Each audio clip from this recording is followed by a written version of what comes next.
दोस्तों जैसा कि बहुत ही इंपॉर्टेंट है, इसको भी आप तैयार करके जाइए। तो करना क्या दोस्तों, जो जो चीज इसमें लिखा है आपको एक किनारे आपको कॉपी में लिख लेना है। क्या लिखा है 500 प्रतिरोध, मतलब आर का मान दोस्तों कितना दिया गया है, ध्यान से देखना। ये लिखा है 500 प्रतिरोध, ठीक। ये 10 क्या है, एल का मान दोस्तों ध्यान से देना। एल बराबर कितना दिया 10H, ठीक। अब ये करना है दोस्तों, ये 20 मतलब C बराबर, ठीक। इतना कर दिया। ये क्या है, इसको निकालने के लिए अभी जस्ट बताया है, तुलना करना पड़ता है। किस क्या करना है दोस्तों, ध्यान से देखना केवल इस पर, ठीक। ये लिखा है जो ना, ये और ये क्या मतलब, ये इसका मान कितना बचा 100, ध्यान से देखिए, ठीक। बाकी ये कट गया, इसका हो जाएगा है आंसर रेडियन प्रति सेकेंड, ठीक। सेकेंड को ऐसे भी ले सकते हो, कोई दिक्कत नहीं। ये क्या लिखा है V0 बराबर करता है 200, है ना। इतना आपका कंप्लीट मतलब आपका सबने निकाल लिया है। क्या करना दोस्तों, पहला नंबर क्या इसमें दिया है प्रतिबाधा। लेकिन प्रतिबाधा निकालने के लिए सूत्र क्या आता है, ये देखिए Z बराबर √R² प्लस फिर ब्रैकेट के अंदर क्या लगता है XL माइनस XC का होल स्क्वायर। लेकिन हमें R भी पता है, रूट तो पता ही होता है, रूट लगा होता है, प्लस भी पता है, लेकिन इसमें XL नहीं पता है और XC नहीं पता। अगर ये दोनों नहीं पता है तो आपको अलग से निकालना पड़ता है, ठीक। ये प्रतिघात निकालना पड़ता है, जो कि एक सूत्र होता है XL बराबर ये, ठीक। अब आपको करना क्या, इसका मान कितना लिखा है दोस्तों 100 लिखा है, गुणे L का मान कितना है आप स्वयं बताइए। ये L है, L का मान ये लिखा है 10, कितना हो जाएगा, इसमें एक जीरो जोड़ दीजिए, हो गया कितना 1000, ठीक। इतना कर दिया ना, 1000 हो गया दोस्तों। अब ये हो गया, अब आता है धार दोस्तों। अब करना क्या है, XC बराबर 1/WC, क्या ये लिखा है। अब ध्यान से देखना है, 1 कर दिया बटे कर दिया। अब क्या करना दोस्तों, इसका मान कितना है, ये देखिए आप, जैसा कि आप देख सकते हैं 100 लिखा है, कर दिया 100 गुणे C का मान कितना है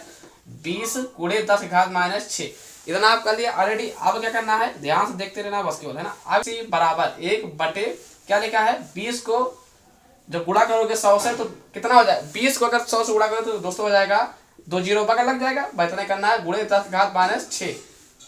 अब जो 10 घात -6 नीचे लिखा है ना, इसको आप ऊपर कर दीजिए, मतलब 10 घात +6 भाई +6 हो जाएगा, बटे कितना लिखा है 1 2 3 जीरो, क्या है XC, है ना। XC बराबर 10 घात 6 को लिख क्या सकते हैं, मतलब 6 बार जो 1 2 3 4 5 6 बटे नीचे कितना कर दिया 1, यहाँ पर 3 जीरो, ठीक। अब 3 जीरो में 3 जीरो नीचे से कैंसिल हो जाएगा, ठीक। अब क्या करना है 2 5 6 10, मतलब कितना बचा 2 जीरो।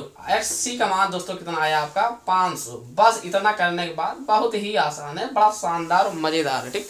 खत्म सवाल यहीं से। इतना करने के बाद आपका बस सूत्र पर रखो, आंसर आ जाएगा। ये क्या है प्रतिबाधा मतलब Z, तो सूत्र कहता है Z बराबर दोस्तों, जैसा कि आपको पता है रूट लिखा हुआ R का स्क्वायर, इसमें R कितना है दोस्तों, R 500 है। R मैंने 500 कर दिया, ये देखिए लिखा है, ठीक। पूरे का लगा दिया, स्क्वायर प्लस लगा दिया। अब आप XL का मान कितना है, XL का मान 1000, ठीक। 1000 कर दिया, सैकड़ा 1000 माइनस कर लगा दिया। XC का मान कितना है दोस्तों, अभी जस्ट आप निकाला, ये 500 है, 500 कर दिया, ठीक। पूरे का होल स्क्वायर कर दिया, ठीक। अब इतना करने के बाद दोस्तों आपको पता है इसमें से आपको 500 वैसे ही रखने रह दीजिए प्लस, ठीक। 1000 में से अगर आप 500 घटाते हो तो बचेगा कितना दोस्तों, तो इतना कर दिया दोस्तों। अब क्या करना है, देखिए 500 का स्क्वायर प्लस 500 का स्क्वायर तो क्या हो जाएगा, इसको क्या लिखा है रूट में 500 का स्क्वायर प्लस 500 का स्क्वायर, तो इसका डायरेक्ट कर दे रहा हूँ, बाकी आप लोग गुणा भाग कर देना। क्या हो जाएगा 500√2, यही इसका आंसर, मतलब Z का मान आपने निकाल रखा है। भाई लंबा होने का इसलिए मैंने गुणा भाग नहीं कर रहा हूँ, बाकी आप लोग गुणा कर लेना, इसके लिए क्षमा चाहते हैं, ठीक। अब बात करते हैं इसी का दूसरा दोस्तों, क्या है धारा एवं वोल्टता के बीच कालांतर। जैसा कि सब कुछ आसान, बस आपको XL पता होना चाहिए, XC पता होना चाहिए, बाकी आपको सब दिया रहेगा क्वेश्चन में ही। तो आप जैसा कि 500√2 Z का मान निकाल लिया। Z किसे बोलते हैं, प्रतिबाधा। ये देखिए प्रतिबाधा, आपका Z कंप्लीट हो गया। अब बात होता है धारा एवं वोल्टता के बीच कालांतर, तो उसको आप हल करना है, बस केवल XL बट XC पता होना चाहिए बस। तो सूत्र क्या होता है tan phi, दोस्तों ध्यान से देखिए, tan phi बराबर XL माइनस XC बटे R, ये सूत्र होता है, याद कर लीजिए किसका सूत्र है, धारा एवं वोल्टता के बीच कालांतर, जैसा कि ये दूसरा नंबर, ठीक। अब करना क्या है, tan phi तो नहीं पता, इसी को निकालना है। XL का मान अभी जस्ट बताया, ये दोस्तों आपका कितना आया है 1000 माइनस XC का मान कितना है 500 दोस्तों। R का मान कितना लिखा है, जैसा कि R का मान ये प्रतिरोध 500 लिखा है, 500 कर दिया आपने। अब 1000 में से अगर आप 500 घटाते हो तो जाहिर सी बात 500 बचेगा, नीचे 500 लिखा ऑलरेडी, तो ये दोनों कट जाएंगे एक जैसे, तो कितना बचा 1, और कितना हुआ है इधर tan phi मतलब इधर। अब आपको करना क्या है, फाई अगर आप रोकते हो तो कितना हो जाएगा दोस्तों tan इनवर्स 1, और ये कितना होता है 45 अंश का मान होता है, मतलब फाई का मान आपका कितना आ गया दोस्तों 45 अंश।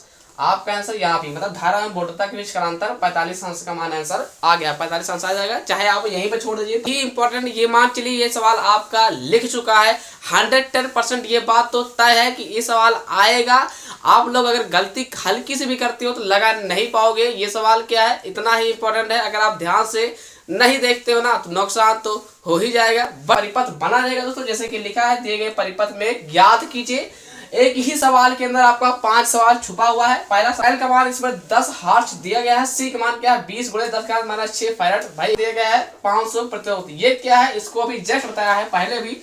इसको निकालने के लिए आपको तुलना करना पड़ता है। V बना ये जो है ना, ये मतलब V0 कितना आया 200 आया ना दोस्तों। ये मान लो कट चुका। V फिर W0 कितना आया दोस्तों 100 आया। ठीक, इतना आपका आया। बाकी आप इतना करने के बाद अब क्या करना है दोस्तों, क्या लिखा है संधारित्रीय प्रतिघात XC/1/WC। ठीक, अब करना क्या है, यहाँ C है दोस्तों, यहाँ W कितना लिखा है 100 लिखा है, 100 कर दिया। C का मान कितना है दोस्तों 20 × 10⁻⁶। ठीक, अब क्या करना है, जो 10⁻⁶ नीचे लिखा ना ऊपर जाएगा, क्या हो जाएगा 10⁻+6। ऊपर आने पर करता है प्लस रहता है, और 20 और बगल 2 जीरो और लग जाएगा भाई। अब 10 का जो 6 प्लस लिखा है, इसके मतलब कितने जीरो 6 जीरो 3 4 5 6। नीचे कितना लिखा है दोस्तों 2000। ठीक, अब इस जीरो कैंसिल कर देना है, 3 जीरो नीचे कट गया। 2 5 होता है 5, 2 5 होता है 10, तो कितना हो गया 5 और डबल जीरो, मतलब आपका XC का मान कितना आया दोस्तों 500 प्रतिरोध। ठीक, 500 प्रतिरोध XC का मान आया। अब निकालना है दूसरा, पहला लग चुका आपका, अब दूसरा प्रेरकीय प्रतिघात। बहुत अब क्या है दोस्तों, दूसरा इसमें क्या है प्रेरकीय प्रतिघात। प्रेरकीय प्रतिघात बराबर XL बराबर क्या है दोस्तों, ये लिखा है। इसका मान कितना लिखा है दोस्तों, जैसा कि लिखा है आपका 100 कर दिया। अब बात आती है L सर कहाँ लिखा है, तो L का मान कितना है दोस्तों 10 हर्ट्ज। तो पता होना चाहिए अगर 100 को आप 10 से गुणा करते हो तो 1000 तो हो रही हो ना, तो कितना हो गया दोस्तों 1000 आपका कंप्लीट। मतलब XL का मान कितना आएगा 1000। जैसा कि आपको पता हो ये भी आपका कंप्लीट, मतलब कौन दूसरा भी कंप्लीट। बचा है तीसरा परिपथ की प्रतिबाधा। फिर ब्रैकेट के अंदर क्या आता है XL-XC का होल स्क्वायर। तो आपको पता होना चाहिए R इसमें क्या दिख रहा है R। दोस्तों परिपथ की प्रतिबाधा Z बराबर क्या होता है √R² प्लस ब्रैकेट के अंदर XL-XC का होल स्क्वायर। अब आपको पता होना चाहिए R कितना है दोस्तों 500 का हो गया स्क्वायर प्लस XL कितना है दोस्तों 1000 होगा। ठीक, XC कितना है 500। ठीक, पूरा का स्क्वायर हो गया। अब आपको पता होना चाहिए कि 500 का स्क्वायर, ध्यान देना इधर बिल्कुल। ठीक, इधर 1000 में से अगर आप 500 घटाते हो तो जाहिर सी बात 500 तो बचेगा 500 स्क्वायर। डायरेक्ट मैं कर देता हूँ, कोई दिक्कत नहीं, समय नहीं मेरे पास। कितना हो जाएगा दोस्तों 500√2। डायरेक्ट कर दिया, आप लोग गुणा कर देना। ठीक, Z बराबर कितना आएगा 500√2, यही आपका आंसर।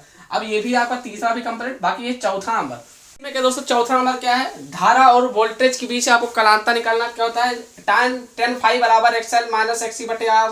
तो XL का मान दोस्तों जैसे अभी आप निकाला है दोस्तों, कितना हो जाएगा 1000 माइनस XC का हो जाएगा 500/R का मान कितना दोस्तों, आप ध्यान देखिए 500 लिखा है। ठीक, 1000 में से अगर आप 500 घटाओगे तो जाहिर सी बात 500 बचेगा, नीचे 500 लिखा है और कट जाएगा। इधर क्या लिखा है tan phi। ठीक, और 5 को रोकेंगे तो आप क्या हो जाएगा tan -1। और ये आपको पता हो फाई बराबर किसका मान है 45, मतलब π/4। ये भी समझ सकते हैं, चाहे आपको यहीं पर आंसर ले सकते हैं, कहीं भी आप आंसर मान सकते हैं। अब बचा है 5वां नंबर। तो ये चौथा नंबर आपको दोस्तों कंप्लीट। वोल्टेज का वर्ग मध्य मूल मान ज्ञात कीजिए। तो दोस्तों वर्ग मध्य मूल का मान क्या था, सूत्र क्या था VRMS बराबर V0/√2। अब आपको पता होना चाहिए सर V0 मतलब V0 का मान कितना है दोस्तों, आपको हेना होगा। आपको V0 के 0 का मान कितना है, ये लिखा है V0 का मान होता है 200 लिखा है। ठीक, जैसे यही आपका 200 है बटे √2 लिखा है, √2 आप कर दिया। ठीक, अब इतना करने के बाद आपको इसी √2 को ऊपर नीचे आपको गुणा कर देना है, मतलब परिमेयकरण। इधर क्या हो जाएगा 200√2 बटे 2 √2 बड़े √2 अगर करोगे तो आपका हो जाएगा 2। यहाँ कर दिया 2, कट जाएगा, कितना आ जाएगा 100√2, मतलब कितना आएगा यही आपका 100√2। करते हैं आप लोग वीडियो देख करके समझ गए। अगर समझ गए तो प्लीज लाइक करके सब्सक्राइब कर दीजिए, क्योंकि मैं ऐसी वीडियो डालता रहता हूँ। जय हिंद दोस्तों।